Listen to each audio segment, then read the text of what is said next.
मुल्जिम उन लोगों में से है जिनके लिए घर पूजा का मंदिर, पत्नी उस मंदिर की देवी और बच्चे उस मंदिर के चिराग होते हैं। और मुल्जिम उन पुजारियों में से है जिन्हें पूजा से प्यार होता है, जिन्हें पूजा से एक रूहानी खुशी महसूस होती है। अगर ऐसे पुजारी को पता चले कि उसके मन मंदिर की देवी एक हवस के पुजारी के हाथों तोड़ दी गई है, तो कौन गैरतमंद इंसान होगा जो खामोश बैठ सकेगा।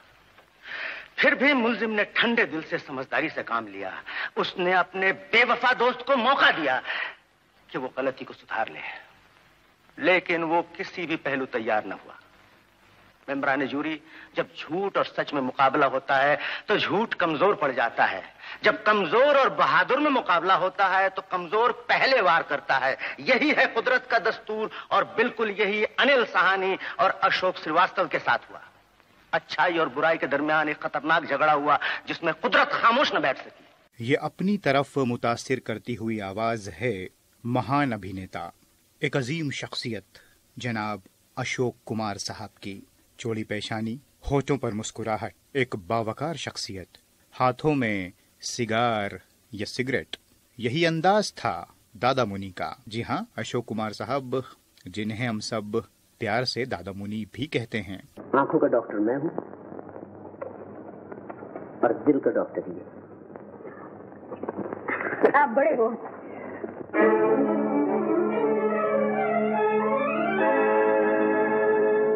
नजर फेरो न हमसे, हम हैं तुम पर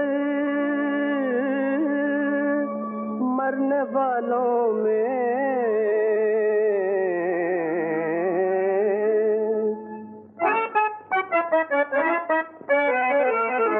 नजर फेरो न हमसे, नजर फेरो न हमसे, हम हैं तुम पर मरने वालों में। हमारा नाम भी लिख लो मोहब्बत करने वालों में, मोहब्बत करने वालों में।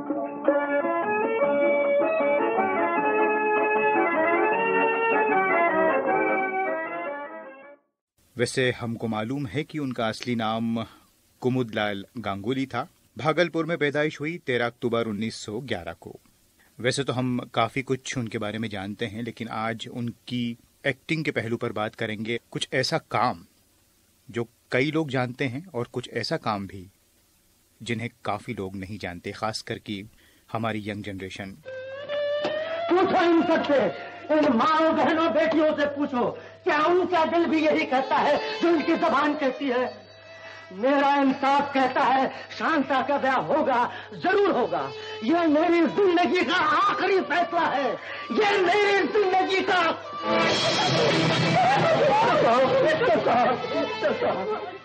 अशोक कुमार साहब यकीनन फिल्मों में आने से पहले तो कुमुदलाल गांगुली थे और उनके वालिद, उनके फादर चाहते थे कि वो वकील बने, लेकिन वकालत पूरी नहीं की। उसके बाद फिर वो अपने बहनोई के पास, उनकी बहन बॉम्बे में रहती थी और उनके जो बहनोई शशिधर मुखर्जी साहब थे वो बॉम्बे में उन दिनों चेंबूर में रहा करते थे और बॉम्बे टॉकीज में काम करते थे टेक्निकल डिपार्टमेंट में।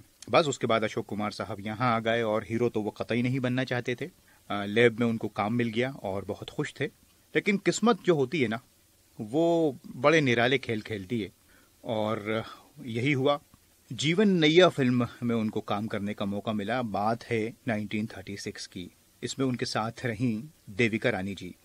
फिल्म में नजमुल हसन साहब थे, तो देविका रानी जी और उनके बीच कुछ लड़ाई सी हो गई और फिर अशोक कुमार साहब की क्योंकि किस्मत थी तो फिर वो हीरो बने। हालांकि बनना नहीं चाहते थे, लेकिन फिर वो जीवन नैया में देविका रानी के साथ आए और फिर वहीं से उनकी जीवन की नैया चल पड़ी और फिर सिलसिला चल पड़ता है और फिर कुमुदलाल गांगुली बन जाते हैं अशोक कुमार। अच्छा लगा? बहुत अच्छा लगा। बैठ जाइए। सर्कस के जोकर मालूम होते हैं। मुझसे तो गोली मालूम होती है, लेकिन बातें ऐसे करती जैसी। ठीक करती है। जो लड़की अकेली सफर करे उसे ऐसी ही बातें करना चाहिए। ओह, तो ये बात है। आप डर रही हैं इसलिए, लेकिन आप डर क्यों रही हैं? मैं बहुत सही आदमी हूँ। ये तो आपकी सूरत पर लिखा है। आप समझा? क्या समझे? एक तो ये कि आपको नाचने का बड़ा शौक।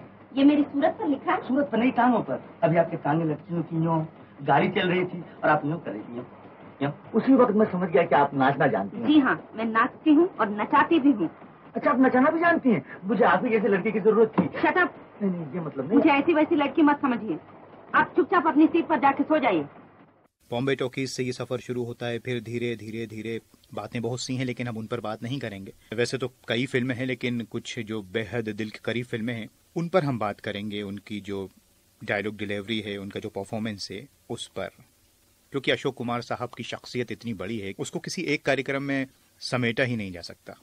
इसलिए मैं चाहता था अगर आपकी एक अच्छी सी तस्वीर बना लूं तो। हाँ, अगर आपको कोई एतराज ना हो। लेकिन आप मेरी ही तस्वीर क्यों बनाना चाहते हैं? दुनिया में और भी है। जी जरूर है, लेकिन अब पहली औरत है जिसके चेहरे पर उसकी आत्मा और जिसकी आंखों में उसका दिल झांकता हुआ मैंने देखा है। अशोक कुमार साहब की फिर कई फिल्में आती हैं 30s में, 40s में, और 1943 में किस्मत फिल्म आती है जिसको ज्ञान मुखर्जी साहब ने डायरेक्ट किया, और यहाँ से फिर किस्मत और भी ज़्यादा उनकी परवान चढ़ती है। और ऐसा कहा जाता है कि ये वो पहली फिल्म रही जिसने 1 करोड़ से भी ज़्यादा का बिजनेस किया। क्यों? मेरे चले जाने से आपको दुख हो? नहीं जाइएगा ना? लेकिन मेरे चले जाने में आपकी भलाई है, इसलिए सोचता हूँ यहाँ से चला जाऊँ। नहीं नहीं, आप नहीं जाइए। रानी, रानी,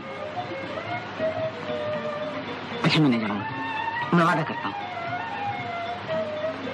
देखो तो, ये तस्वीर किसकी? मेरी। अच्छा, लेकिन इसमें तो सिर्फ हार नजर आ रहा। आपका हाथ तो बहुत खूबसूरत है, मोती का है ना? जी, ये हार मुझे बाबूजी ने दिया था जब मैं पहली दफा स्टेज पर उतरी थी। अच्छा, लेकिन ये हार आप कोई पहनती नहीं? कुछ दिन ही ऐसे बेच डालना पड़ा।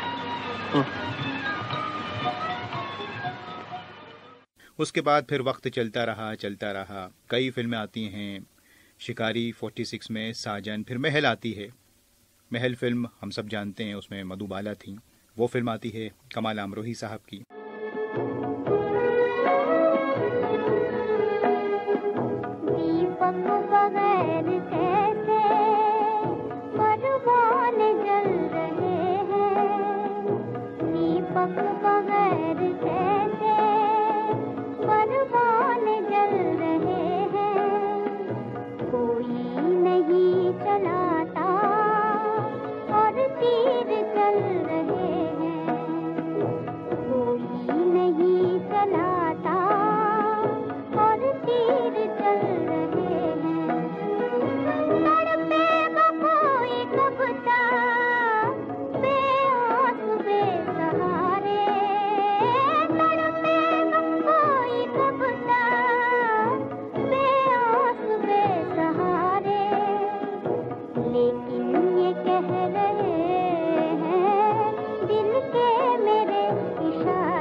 उसके बाद फिर अशोक कुमार साहब के 50s में बहुत फिल्में आती हैं, और वो एक जाना पहचाना नाम और एक सुपरस्टार कहें तो बेहतर होगा, बन जाते हैं।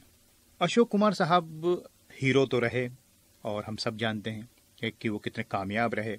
इसके अलावा वो पेंटर भी थे और जिंदा दिल इंसान थे। अशोक कुमार साहब के उन रोल्स के बारे में आप बात करेंगे इस प्रोग्राम में। उनके जो कैरेक्टर रोल्स रहे, वो मैं इसलिए जिक्र कर रहा हूँ, हीरो तो खैर वो थे ही, लेकिन लेट 50s में, 60s में, 70s में जो उनके कैरेक्टर रोल्स रहे। बाद में भी उन्होंने काम किया काफ़ी फिल्म्स में, सीरियल्स में।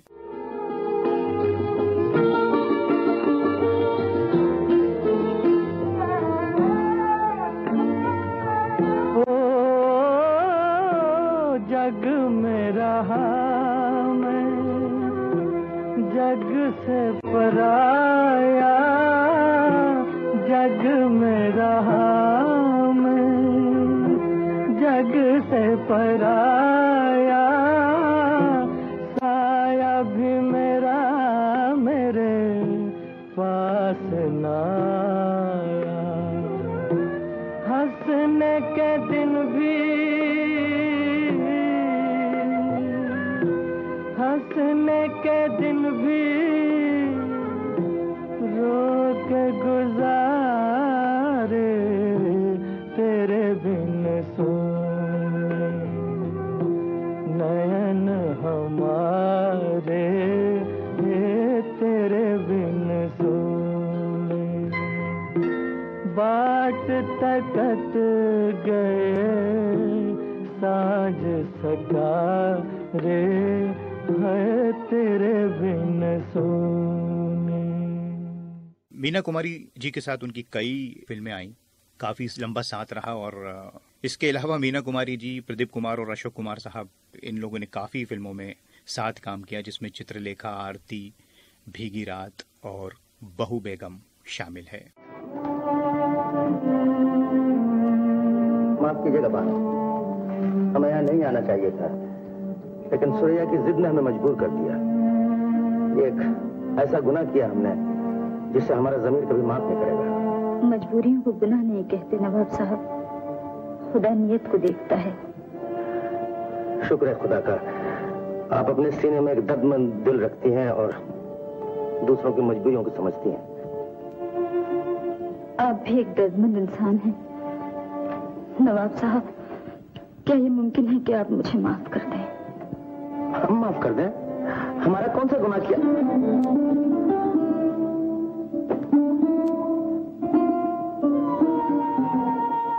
जीनत। जी, जीनत। क्या तुम वही जीनत हो जिसको हमने इज्जत और मोहब्बत के आसमान पर बिठाना चाहा? क्या तुम वही जीनत हो जिसकी चौखट पर सर झुकाना हमने बाइस से फख्र समझा? और आज पिछले पैर अंधेरे में तुम नजीरन बाई के कोठे से लाई गई। हाँ नवाब साहब, मैं वही जीनत हूँ। मैं यहाँ कभी ना आती, लेकिन जब सुना कि एक मासूम लड़की की जिंदगी का सवाल है तो रहा ना गया। मगर ये सब हुआ कैसे? तुम सिकंदर मिर्जा की हवेली के बजाय नजीरन बाई के कोठे पर कैसे पहुंच गई? मैं नजीरन बाई के कोठे पर नहीं गई, नजीरन बाई के कोठे ने मुझे पनाह दी, और उस वक्त पनाह दी जब सबने मुझसे आंखें फेर ली थी। मगर तुम हमारी इज्जत से क्यों खेल गई? हमें बताओ जीनत, निकाह के बाद डोली इस हवेली में खाली क्यों आई? निकाह के वक्त अगर मैं घर में होती तो खुदा की कसम डोली खाली कभी ना आती। हम समझे नहीं। हमारा निकाह नहीं हुआ नवाब साहब। तो तुम हवेली में जब शादी की रस्में हो रही थी, मैं शाह बाबा की दरगाह में भटक रही थी। एक बिजली सी कौंधी, और उसके बाद क्या हुआ मैं कुछ नहीं जानती। अशोक कुमार साहब का बहुत जबरदस्त रिश्ता रहा बी.आर. चोपड़ा साहब के साथ। उनकी कई फिल्मों में उन्होंने काम किया।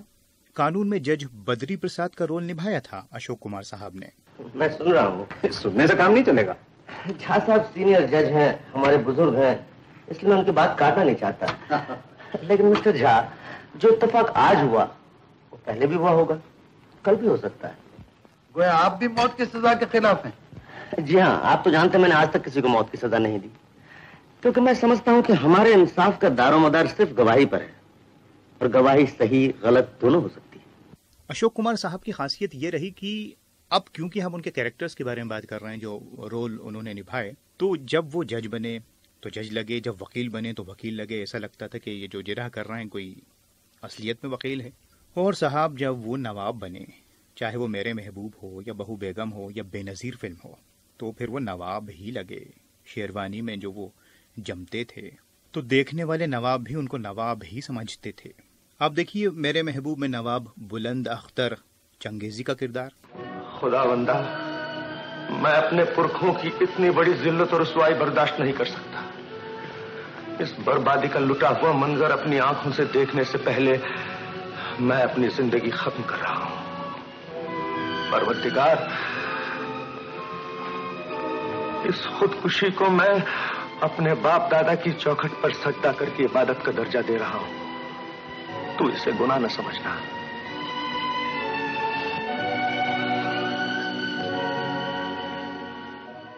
तवील उनका करियर रहा है, तकरीबन 60 साल का। हीरो तो वो रहे, मधुबाला के साथ उनकी कई फिल्में आई जिसमें हावड़ा ब्रिज का नाम काफ़ी आता है, लेकिन एक फिल्म जो मेरी बड़ी फेवरेट है, एक साल, जो उसका जो गीत है, आए हाय हाय, जो अशोक कुमार साहब पे पिक्चराइज है, आवाज़ है तलत महमूद की।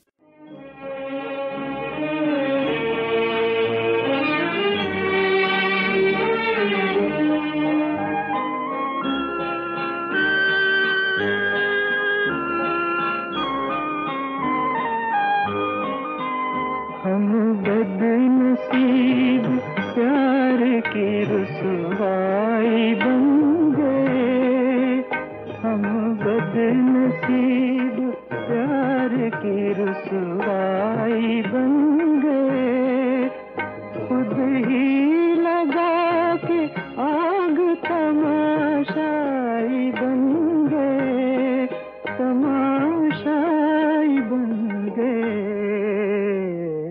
दामन से अब ये शोले बुझाए तो क्या किया, दिन में अगर शराब जलाए तो क्या किया,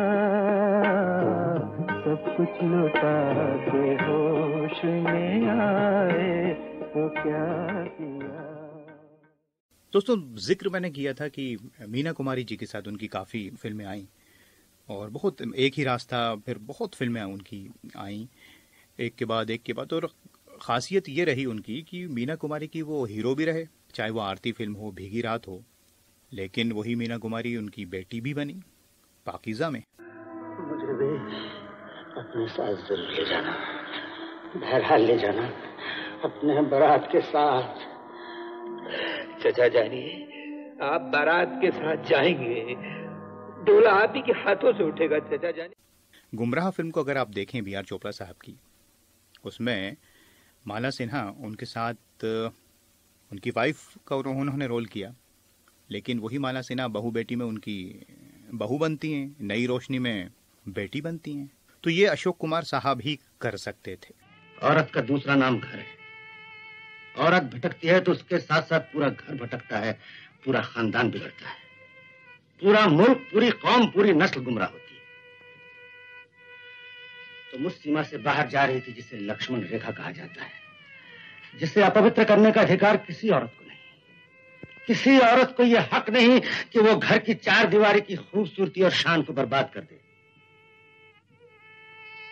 अगर शादी से पहले मुझे मालूम होता कि तुम राजेंद्र से मोहब्बत करती हो तो मैं कभी तुम्हारे रास्ते में न आता, लेकिन ये राज मुझे उस वक्त मालूम हुआ जब तुम मेरी जिंदगी में आ चुकी थी, मेरी धर्म पत्नी बन चुकी थी, और राजेंद्र से आज इस तरह तुम्हारा मिलना जुलना पाप। शायद इसमें तुम्हारा कोई कसूर नहीं मीना, कसूर है इस किस्मत का जिसमें पत्नी सुख लिखा ही नहीं। मीना, एक दिन मेरी खुशी के लिए तुमने अपनी मोहब्बत की कुर्बानी दी थी, आज तुम्हारी खुशी के लिए मैं अपनी मोहब्बत की कुर्बानी देता हूं। अगर तुम राजेंद्र के साथ सुखी रह सकती हो तो जरूर उसके पास चली जाओ, मैं कभी तुम्हारे रास्ते में नहीं आऊंगा। चाहो तो मैं खुद तुम्हें उसके पास जाकर छोड़ सकता हूं। उनकी जो शख्सियत थी उसके बारे में बात करें तो वो जो जमती हुई थी, चौड़ी पेशानी उनकी, और हमेशा हाथ में सिगार या सिगरेट या पाइप उनके रहता था, बुलंद एक अजीम शख्सियत वो लगा करते थे, चाहे वो कैसा भी रोल करें वो उसमें जमते थे। डायलॉग डिलीवरी उनकी, प्राण साहब ने बहुत काम किया उनके साथ, दिलीप साहब के साथ तो वो दीदार में आए थे, दीदार बिल्कुल शुरू की तो फिल्म नहीं, अशोक कुमार साहब की काफ़ी बात की है उनकी, क्योंकि वो तो बहुत पहले से इंडस्ट्री में आ गए थे, लेकिन दिलीप कुमार साहब के साथ आजमान आया हो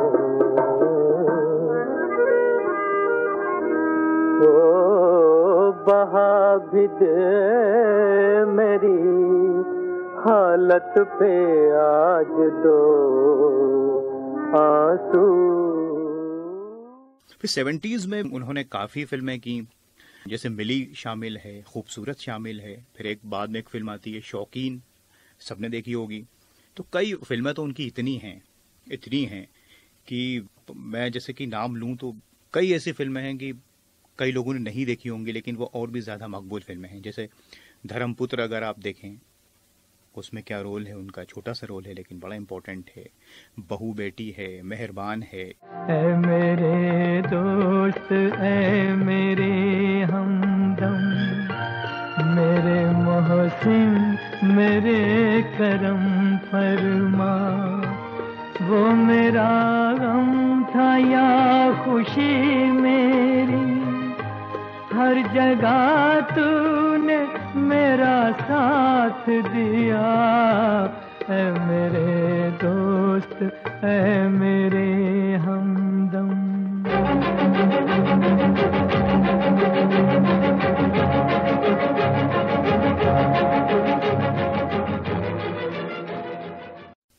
आशीर्वाद फिल्म जो बहुत मशहूर रही, कि आशीर्वाद फिल्म के लिए तो उन्हें नेशनल अवार्ड मिला था बेस्ट एक्टर के लिए 1969 में। क्यों क्यों क्यों? तुम लकड़ सूंघे हो ना? लकड़ सूंघना वो क्या होता है? जो बच्चों को लकड़ी सूंघा के झोली में डाल कर ले जाते। अच्छा, तो मैं तुम्हें लकड़ सूंघा लगता हूँ। तो दिन चाचा जी ने मारा क्यों था? मैंने तुम्हें उस दिन प्यार किया था ना, इसलिए मारा था। प्यार करने से मार पड़ती है क्या? हाँ बेटा, प्यार करने से बहुत मार पड़ती है, लेकिन मैं सचमुच झोले में भर लेता हूँ। पर बच्चे नहीं, गाने, कविताएं, कहानी।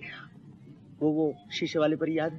हाँ, परी को ला सकते हो? हाँ, ला सकता हूँ। तो लाओ, मैं इसे रेलगाड़ी पे बैठाऊंगी। ये रेलगाड़ी है? ये तो इंजन है, इसका धुआं निकलेगा तो परी काली नहीं हो जाएगी।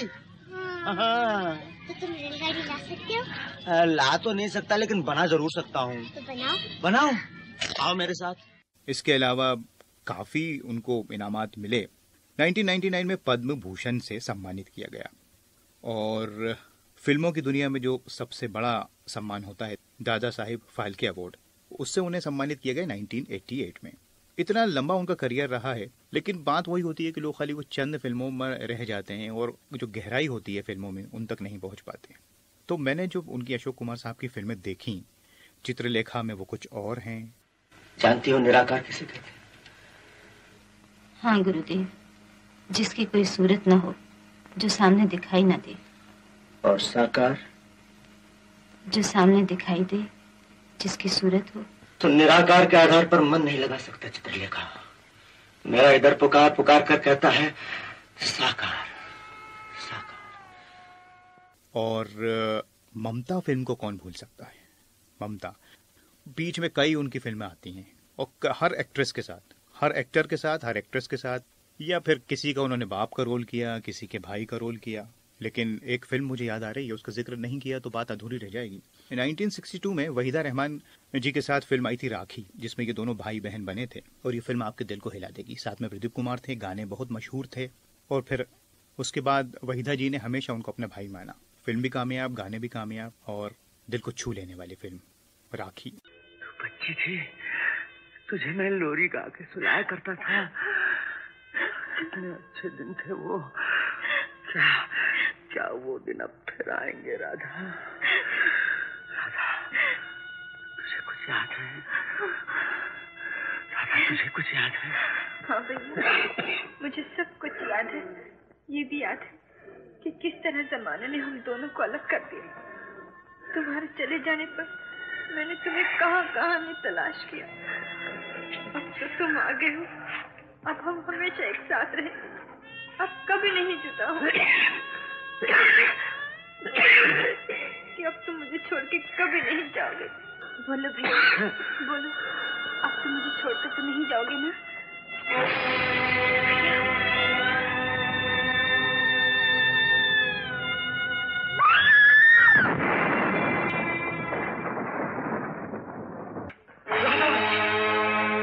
मिट जाए ये चांद सितारे, मिट जाए संसार, अमर रहेगा इस दुनिया में भाई बहन का प्यार। राखी धागों का त्योहार, राखी धागों का त्योहार, बंधा हुआ एक एक धागे में भाई बहन का प्यार। राखी धागों का त्योहार। मुझे जो सबसे ज्यादा मुतासिर करती है वो उनकी शख्सियत है। वो चाहे यंग हों, चाहे कैरेक्टर रोल में हों, या बाद में फिर बहुत ज्यादा एज में उन्होंने बहादुर शाह जफर सीरियल में काम किया, बहादुर शाह जफर का किरदार निभाया।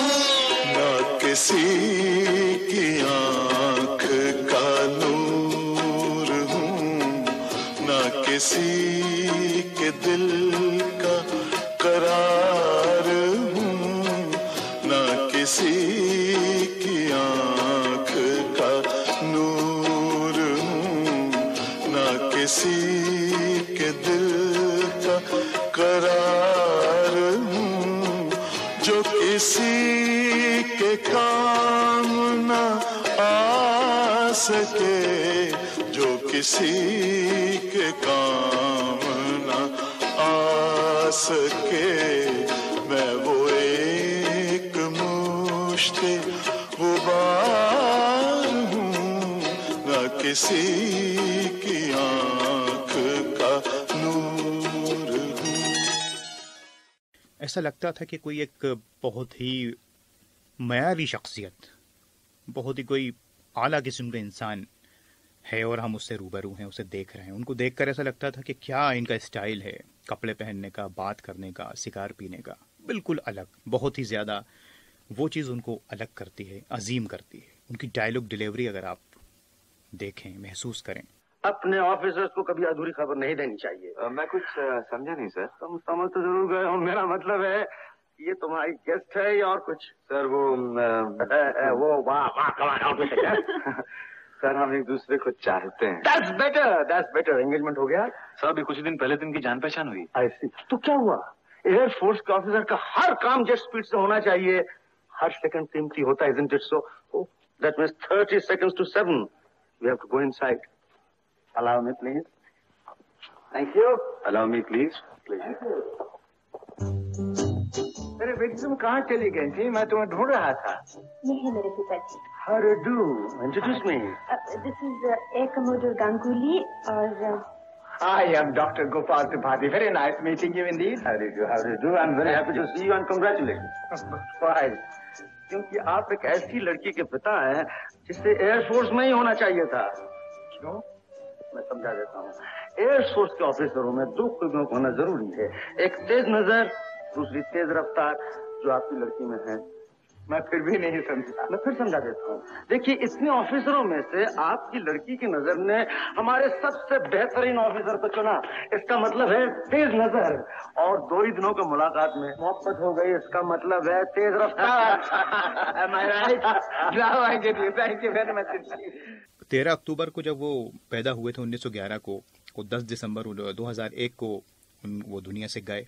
लेकिन 13 अक्टूबर को क्योंकि उनके भाई हम जानते हैं, किशोर कुमार, अनूप कुमार साहब, सब जानते हैं, इसलिए मैंने नहीं बताया। चलती का नाम गाड़ी इन लोगों ने की थी, अशोक कुमार साहब, अनूप कुमार और किशोर दा, 1958 में। अगर ऐसी तस्वीर लगाना चाहता तो मैंने अब तक लगा देता। बिल्कुल, लेकिन क्यों नहीं लगाई भैया? इसलिए कि मैं नहीं चाहता इस घर में कोई भी औरत के साथ वास्ता रखे। कोई भी औरत से वास्ता नहीं रखे। मोटर लेके कोई आ गई तो? हाँ, इमरजेंसी केस होगा। इमरजेंसी अलग बात है, लेकिन इस तस्वीर को तेल डाल के जला दे। मन्नो, इस तस्वीर को मोबिल ऑयल में डाल के फंस। मोजिया, यस बॉस, इस तस्वीर को मोबिल ऑयल में डाल के। 13 अक्टूबर उनका जन्मदिन होता है और उसी दिन इत्तेफाक से 1987 13 अक्टूबर को किशोर दा इस दुनिया से चले गए, और ये एक भाई के लिए बहुत बड़ा सदमा था। तो अशोक कुमार साहब ने फिर उसके बाद अपना जन्मदिन मनाना ही छोड़ दिया। ऐसा ही कुछ हुआ जब उनकी शादी की सालगिरह को 50 साल होने वाले थे, तो उनकी जो वाइफ थी शोभा देवी, वो महज 4-5 दिन पहले दुनिया से चली गई, जब उनकी 50 साल होने वाले थे उनकी शादी को। तो कुछ गम रहे उनकी जिंदगी में आखिर में, वो ऐसे गम जिसका कोई इलाज नहीं होता, और खास करके वो उस एज में जब इंसान बुजुर्ग हो जाता है।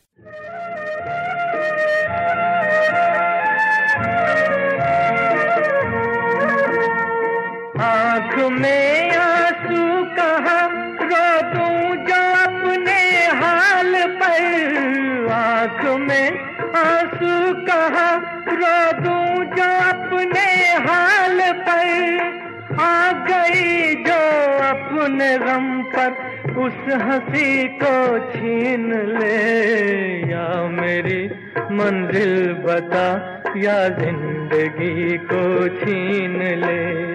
जिसके पीछे गम लगे हों उस खुशी को छीन ले, या मेरी मंजिल बता या जिंदगी को छीन ले, या मेरी मंजिल बता या जिंदगी को छीन ले।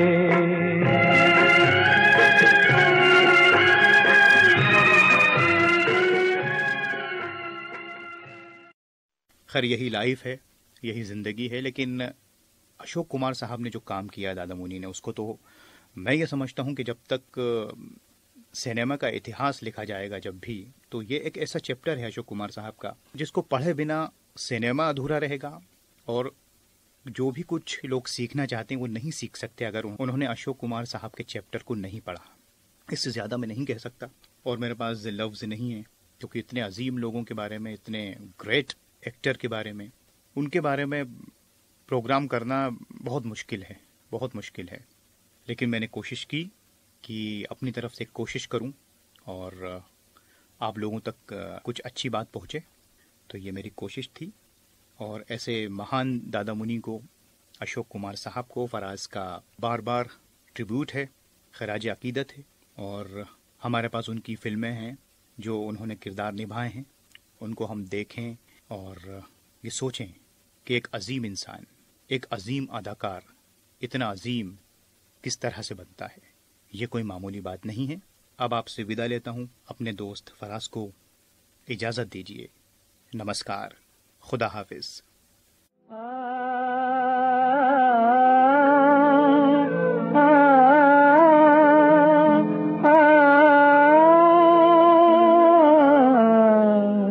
तेरे बिन सोने